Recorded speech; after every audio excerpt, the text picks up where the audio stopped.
Tea and Coffee History, Process and Know-How Case Study.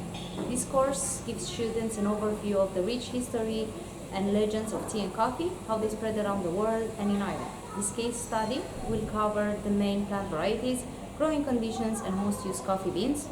We will cover the production process from picking, drying, exporting, basics of the roasting process, and different type of tea and coffee making procedures in a cafe. The hands-on part will give the students the opportunity to learn and practice with one of our experts different types of herbal teas, how to harvest, dry, and brew the perfect cup. For the coffee experience, they will make a barista coffee using one of our high-tech coffee machines. They will learn the basic of coffee art and how to decorate a flavored hot drink. They will taste and sample various blends of coffee-based drinks. We will share different facts about coffee from around the world and answer questions. The case study will finish with lunch in the Solas food court.